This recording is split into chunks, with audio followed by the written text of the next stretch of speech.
The landscape of augmented reality and virtual reality has been evolving along with photography and film, so at least for 200 years. So it's not a new tech, even though we're thinking right now the hype might be around how new and crazy it all is. We've been mixing reality for a long time.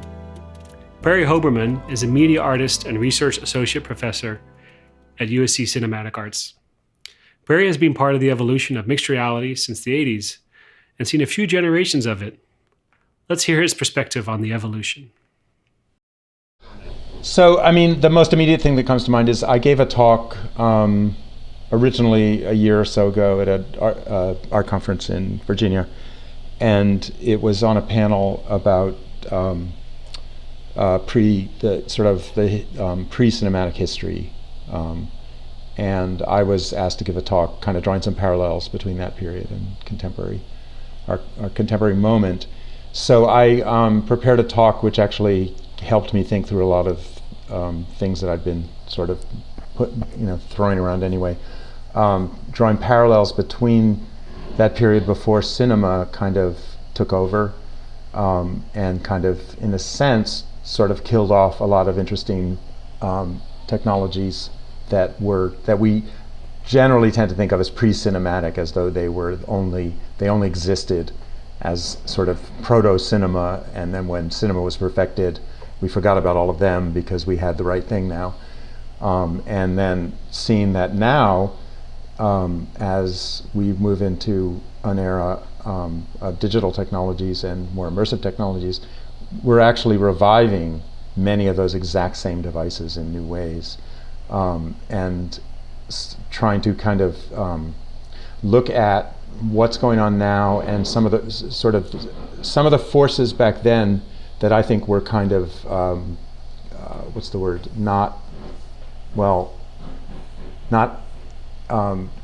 were less than, that did. Ultimately we ended up with something that was more homogeneous than it needed to be, and many, many interesting avenues were closed off because of the way people were thinking about marketing and developing the technologies. And I see a lot of that same stuff going on today, and that's something that I really want to head off and see if we can kind of keep this present moment where everything is in a kind of state of flux, and not just valorize certain things because they're, they fit the bill, or they're what we think media should be, or that they're fancier, or they're, promoted better, or they have big money behind them, and see if some of the things that are sort of actively being pushed to the margins can kind of last for a little longer. Just because I think, if I think about my own sort of artistic development, I was really interested in some of those things, but there was no context for them, and I feel like if certain kind of players kind of win right now, that same thing is going to happen. And this happens with all. It basically happens under capitalism with all technology. So it's like the internet, which was something really promising, has turned into, it's still, we all need it, but clearly there's a lot that's gone on that's just betrayed its original promise. And this is the same way. And for mixed reality to work, we need to overrule the sensory input from the world around us. And the most straightforward way to do this is through head-mounted displays. And what you're seeing in this slide is, on the left is a head-mounted display from 1968 by Ivan Sutherland. And this is the first augmented reality headset. It's, in a way, a precursor to the current Google Glass and the Microsoft HoloLens. And on the right is immersive cinema called Sensorama from 1960. The idea here is to place you in a sensory deprivation and then insert new senses.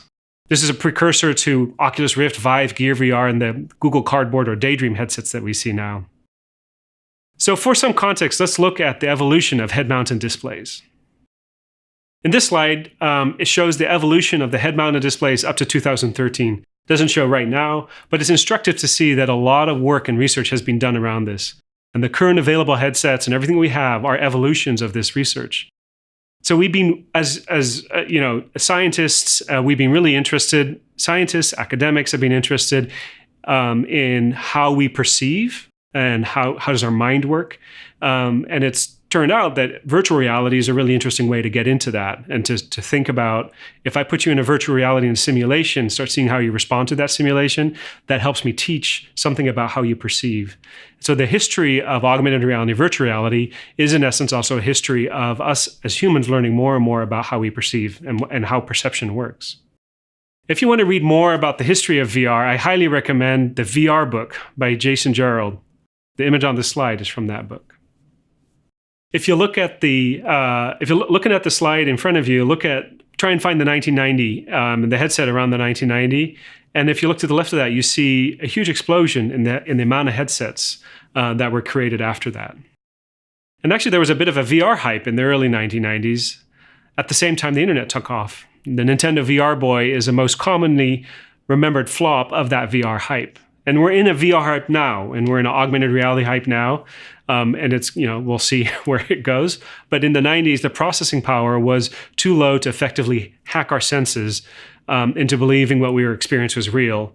And the interface didn't take off. So the way to think about mixed reality is as an interface, a human-computer interface, just like our mobile phone is, and just like the laptops that we have and the screens that we have.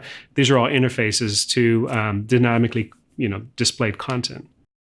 It's also really interesting to look at how mixed reality was portrayed in popular culture. And let's look at some examples from the 80s. And it's interesting for me, I feel it's interesting because the internet really took off in the 90s and VR didn't take off. But it's fun to kind of roll back to the 80s where they weren't thinking as much about the internet. We're thinking more about virtual reality. So conceptually, virtual reality has been with us in our society longer in a way than the internet has. And it's interesting to see that now we're coming back to it as computing power is stronger. And we're looking back at the stuff from the 80s and the 70s, and we're like, oh, they're actually some really good ideas, and there's some really interesting stuff to look at.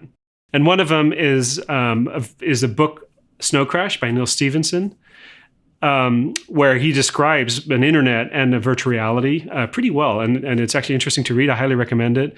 And if you look at movies, I think Tron was a really interesting movie in starting to play with with going inside the computer and creating realities inside the computer.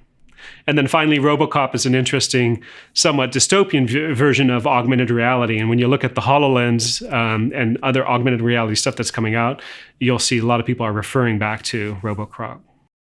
And that reminds me, throughout the program, I'm going to be referencing a lot of art, books, film from before Common Era. And I've kept track of all these, and there's a full list is available as a reference for you guys to look at. And I'd recommend going through that and kind of picking up the different pieces and having a look at if there's anything that's interesting for you. So Snow Crash popularized the terms avatar and metaverse, which will come back later. And if you have not, if you haven't read or watched these, I highly recommend them. They're great explorations of the theme of mixed reality. And what I'm trying to do in this program is really help you think about mixed reality, not necessarily only make for it or the techniques that you learn, but also how can you think about it. And then finally, Tron is also an amazing example of computer graphics, really a tour de force. In my conversation with Perry, he added some more cultural historic references regarding mixed reality. It's interesting to look back and see how others imagined this medium. So, first of all, the literary precedents for VR.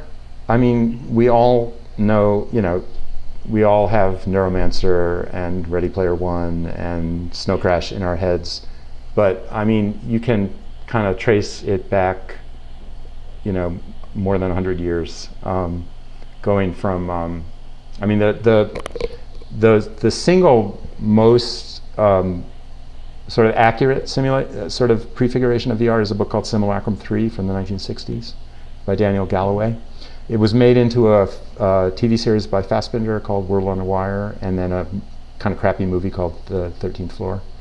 But it should be back in print. It's just amazing. Cool. That's awesome. Yeah, I hadn't heard of that yet. I'd heard of the other ones, and I've read them all. Yeah. But I hadn't heard of that.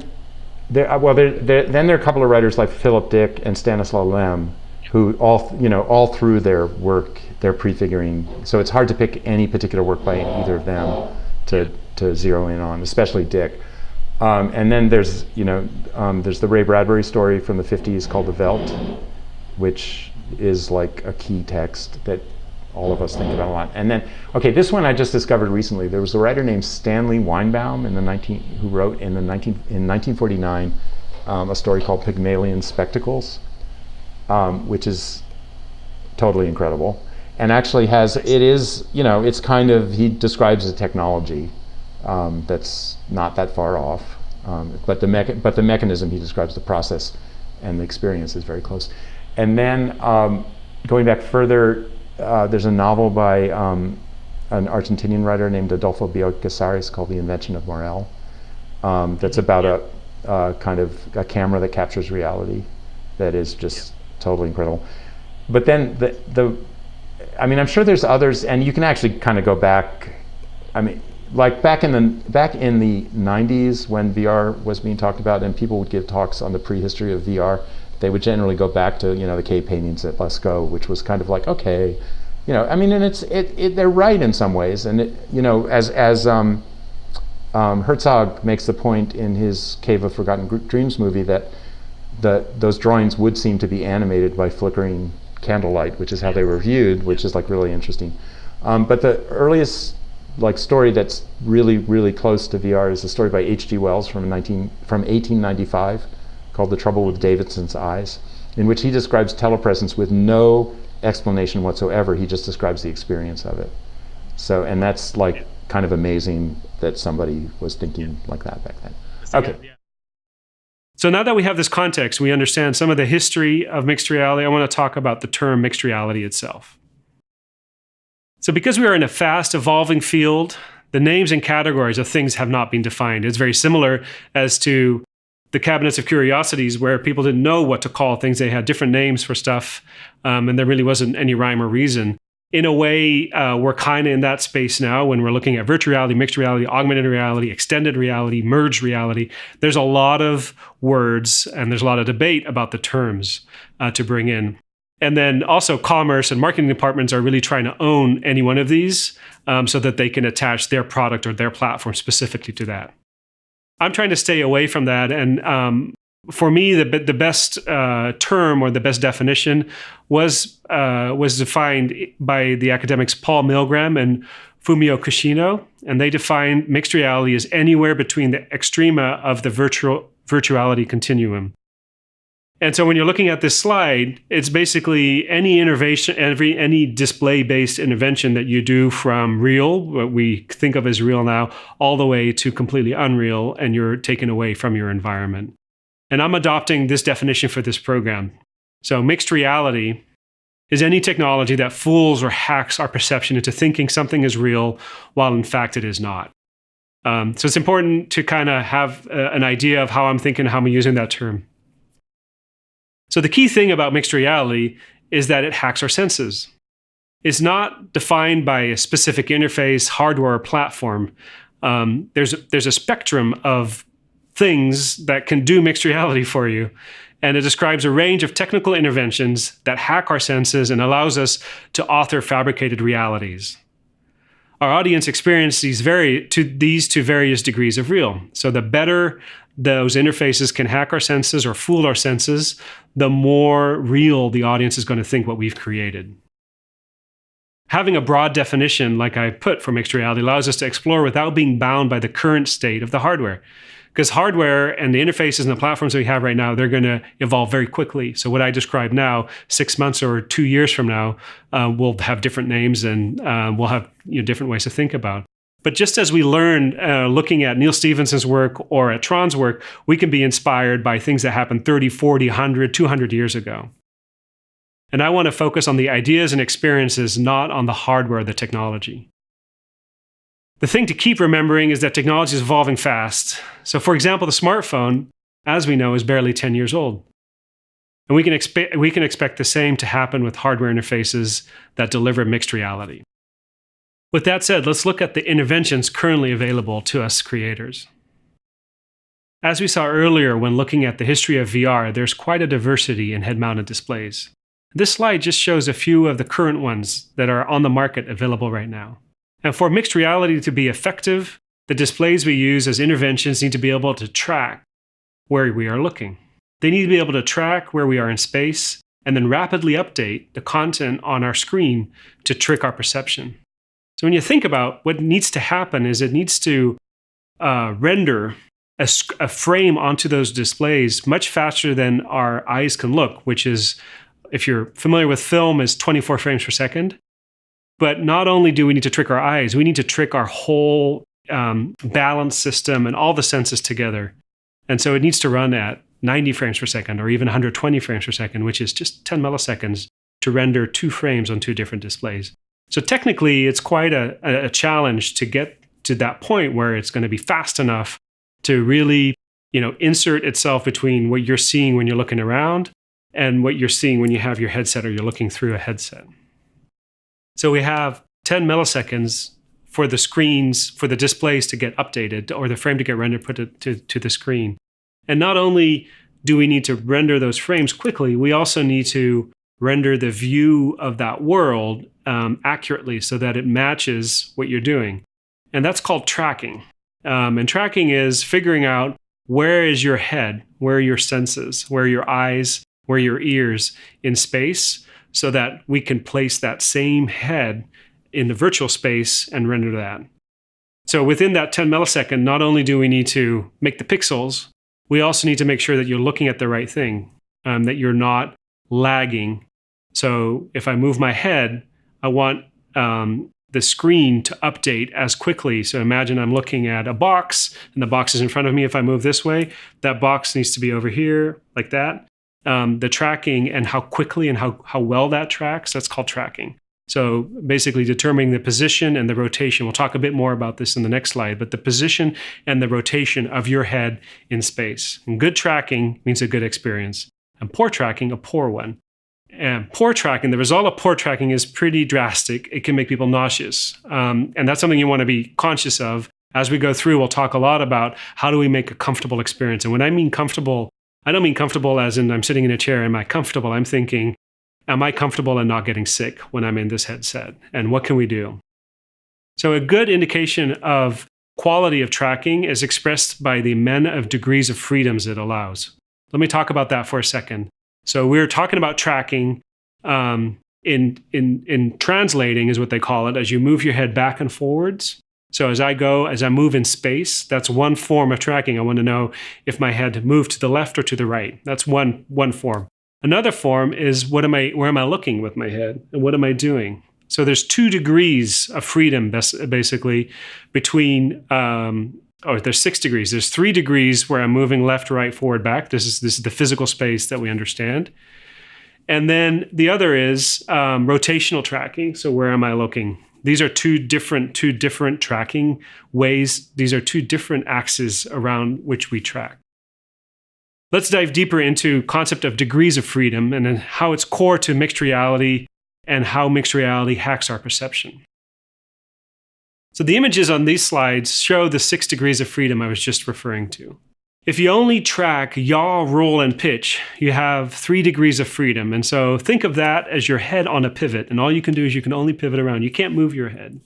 And smartphones have this built in. So smartphones use it to know if they're holding a portrait or a landscape. But a smartphone doesn't know if you moved it forward or backwards. It only knows what its attitude is in space, is what they call that.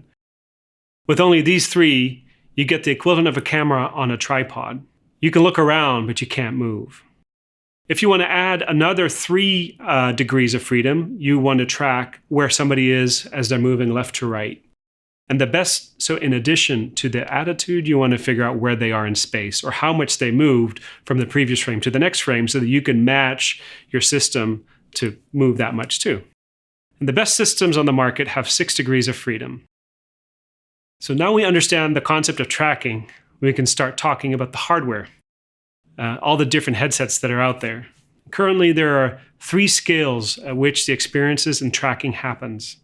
I'm going to use these 3 scales to give you an idea and a way to think about everything that's out there, because it can be confusing. The first scale is personal scale, and this is mixed reality. It happens within your personal space.